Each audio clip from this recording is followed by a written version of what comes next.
سادتي وسيداتي، طيب الله أوقاتكم أينما كنتم بكل خير. أحييكم وفي مالي نشرة أخبار المساء من الفضائية الإريترية والمستهل بأبرز العناوين. الوفد الإريتري رفيع المستوى يعقد محادثات مع عدد من الوزراء المصريين لبحث سبل تعزيز التعاون والشراكة. تقدم ملحوظ في زراعة المانجو ضمن المشروع الزراعي بكركبة.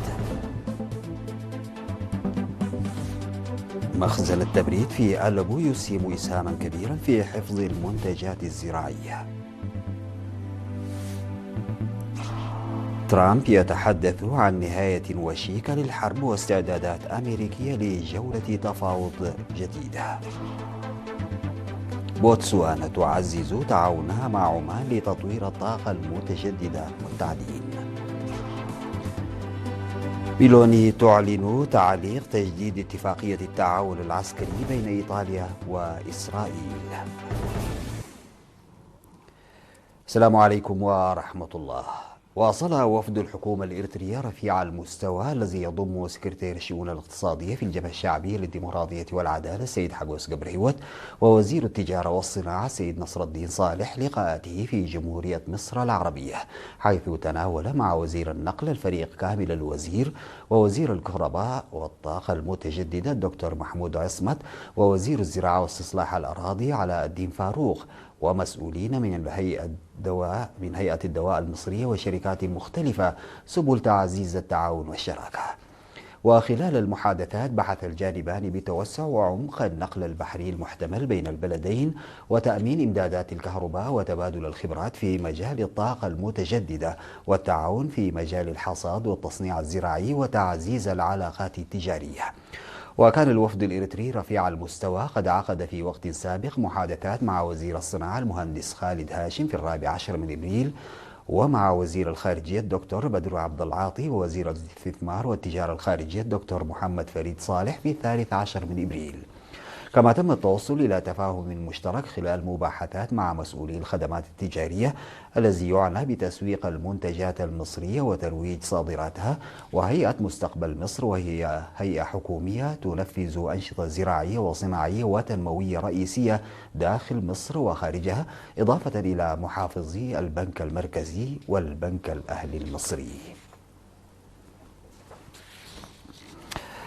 أفاد المسؤول والعاملون بمشروع كركبة الزراعي بأن جهود التوسع في زراعة المانجو سجلت تقدما ملحوظا.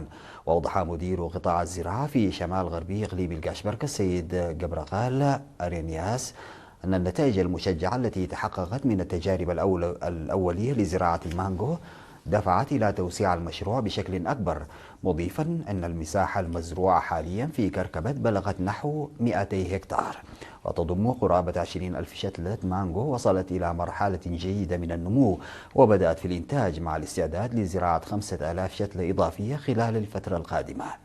من جانبه أشار مدير المشروع الزراعي بكركبة السيد جبر مريم محاري إلى أن توفر المياه من سد كركبة إلى جانب البنية التحتية الزراعية القائمة أسهم في خلق بيئة ملائمة للتوسع الزراعي، مضيفا أن العمل جار على إدخال محاصيل تتلائم مع طبيعة المنطقة، مع إعطاء أولوية خاصة لزراعة الفواكه والمحاصيل النقدية. من جهتهم أكد الخبراء والسكان أن الظروف البيئية في المنطقة مناسبة لزراعة المانجو ومحاصيل أخرى مثل القطن والسمسم، مشيرين إلى أن المشروع أتاح فرصا عملية لاكتساب الخبرة وتعزيز التنمية الزراعية. ذكر أن مرفق التبريد في ألبو بمديرية هيكوتا يسهم إسهاما كبيرا في تخزين المنتجات الزراعية التي تنتجها مزارع مؤسسة الغلال والمواشي بالقاشبركة. وصرح المدير التنفيذي للمؤسسة المهندس صالح حامد لوكالة الأنباء الإريترية بأن مخزن التبريد في ألبو جزء من المشاريع الزراعية الصناعية المنشأة في إقليم القاشبركة، وإنه سيضمن إمدادا آمنا من خلال تخزين المنتجات التي تنتجها المؤسسة، خاصة الصلصة المصنعة في مصنعي باناتوم وأفيمبول. وأضاف أن المرفق لديه القدرة على تخزين 2000 طن من المنتجات الزراعية، ويمكنه توليد درجات حرارة أقل من 25 درجة مئوية تحت الصفر، وحث المزارعين على استخدامه لأنه يمكنه استقبال المنتجات الزراعية والأسماك ومنتجات الماشية وتخزينها بأمان. وأشار أعضاء المؤسسة إلى أن مخزن التبريد وعلاوة على مساهمته في استلام وحفظ المنتجات الزراعية فإنه قد وفر منصة للمزارعين الشباب لتطوير مهاراتهم المهنية واكتساب الخبرة، ودعوا كبار المزارعين إلى اغتنام هذه الفرصة. نظم في مديرية تسني سيمينار توعية ركز على تعزيز مشاركة المجتمع في الاستفادة من الموارد البحرية. وأوضح مدير فرع وزارة الثروة البحرية في إقليم الكاشبركة السيد برهان تخلي أن السيمينار استهدف رفع وعي المجتمع بأهمية الموارد البحرية وسبل استغلالها على نحو يسهم في تحقيق منفعة عامة، مشيرا إلى أن السواحل الإريترية على البحر الأحمر تتميز بتنوع كبير في مواردها الحية وغير الحية، مما يستدعي تعزيز المعرفة المجتمعية بكيفية استثمارها. وفي سياق متصل أشار السيد برهان إلى أن الوزارة بالتنسيق مع وزارة الزراعة تعمل على الترويج لاستخدام الأسمدة العضوية المستخرجة من الطحالب البحرية بديلا عن الأسمدة الكيميائية، مؤكدا أن التجارب التي أجراها المزارعون أثبتت فعاليتها مع السعي لتوسيع نطاق توفرها. وفي ختام السمينار قدمت توعية حول أهمية استخدام الملح المدعم باليود ودوره في الحفاظ على الصحة العامة، مع حث المواطنين على الالتزام باستخدامه. من جانبه ثمن مدير مديرية تسنية السيد سيوم قبر يسوس الجهود التي تبذلها وزارة الثروة البحرية في تمكين المجتمع من الاستفادة من موارده، مؤكدا أهمية تطبيق الإرشادات المقدمة من المختصين على أرض الواقع.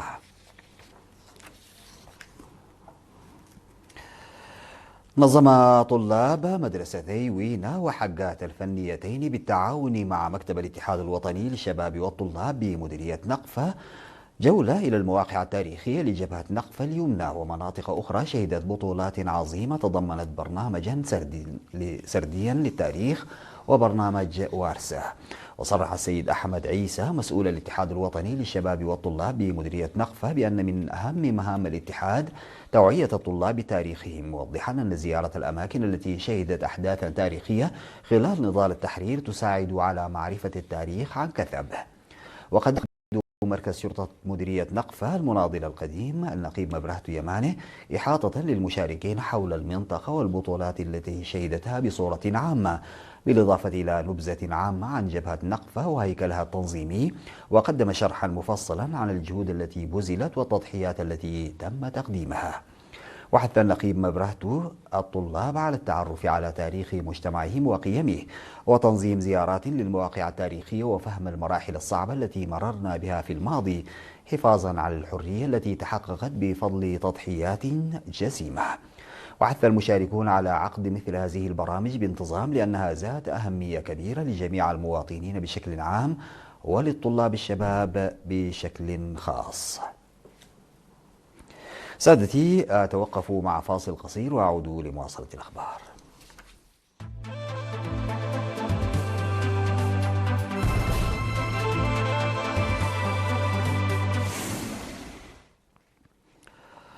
صرح الرئيس الأمريكي دونالد ترامب في مقابلة مع شبكة فوكس نيوز بأن الحرب مع إيران قد شارفت على الانتهاء، مشددا على أن تدخله المباشر كان الخطوة الحاسمة التي منعت طهران من حيازة سلاح نووي في الوقت الحالي.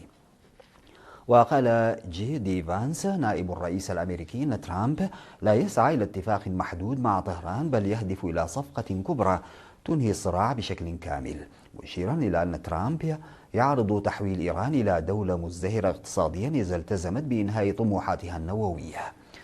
يأتي ذلك في حين كثفت أوروبا تحركاتها لإعادة تأمين الملاحة في مضيق هرمز، إذ نقلت صحيفة وول ستريت جورنال عن مسؤولين أوروبيين أن السفن الأوروبية المشاركة في مهمة حماية حرية الملاحة في المضيق لن تكون تحت قيادة أمريكية.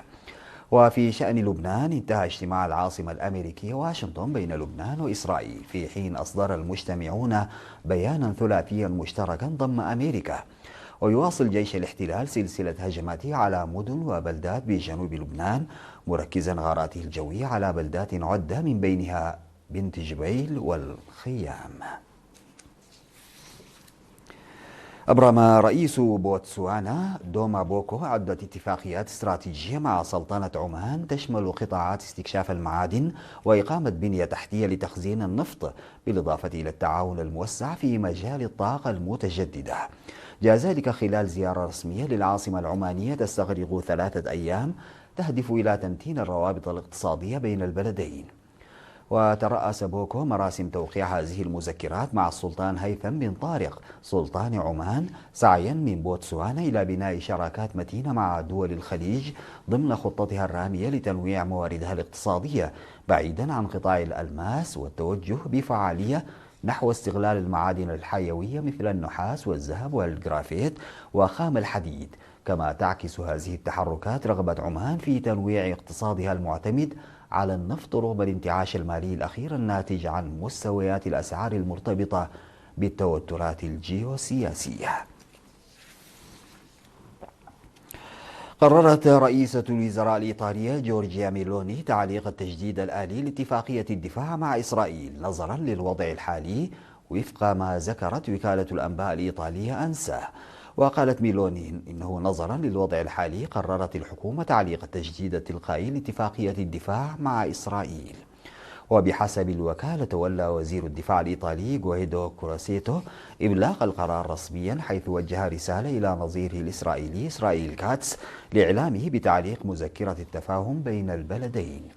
وتعد هذه المذكرة إطارا عاما للتعاون في المجال الدفاعي، خاصة فيما يتعلق بتبادل المعدات العسكرية والتعاون في البحث التكنولوجي ضمن القوات المسلحة، وكانت تنص على تجديدها كل 5 سنوات منذ دخولها حيز التنفيذ في 13 من إبريل 2016.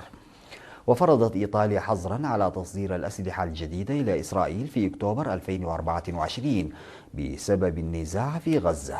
وقد مثل هذا القرار نحو تشديد الرقابة على التعاون العسكري بين البلدين. انتقد وزير الخارجية الروسي سيرجي لافروف ما وصفه بالألاعيب الشديدة الخطورة التي تمارسها الولايات المتحدة والدول الحليفة لها في آسيا، متهما إياها بتأجيج التوترات في المنطقة والسعي لاحتواء نفوذ بكين وموسكو. ووصل وزير الخارجية الروسي سيرجي لافروف إلى الصين في زيارة تستمر ليومين ينسق خلالها البلدان مواقفهما في شأن القضايا الدولية المطروحة راهنا بحسب بكين، ويتوقع أن يكون الوضع في الشرق الأوسط بينها. زيارة لافروف وسط نشاط دبلوماسي مكثف يتمحور حول الأزمة في الشرق الأوسط، علما بأن الصين وروسيا حليفتان لإيران وخصمتان للولايات المتحدة الأمريكية. في الختام سيداتي وسادتي، إلى حضراتكم تذكير بأبرز العناوين. الوفد الإريتري رفيع المستوى يعقد محادثات مع عدد من الوزراء المصريين لبحث سبل تعزيز التعاون والشراكة. تقدم ملحوظ في زراعة المانجو ضمن المشروع الزراعي بكركبة. مخزن التبريد في آلبو يسهم إسهاما كبيرا في حفظ المنتجات الزراعية. ترامب يتحدث عن نهاية وشيكة للحرب واستعدادات أمريكية لجولة تفاوض جديدة. بوتسوانا تعزز تعاونها مع عمان لتطوير الطاقة المتجددة والتعليم. ميلوني تعلن تعليق تجديد اتفاقية التعاون العسكري بين إيطاليا وإسرائيل. انتهت نشرة أخبار المساء، قدمتها لحضراتكم الإريترية. شكرا لمتابعتكم. السلام عليكم ورحمة الله تعالى وبركاته.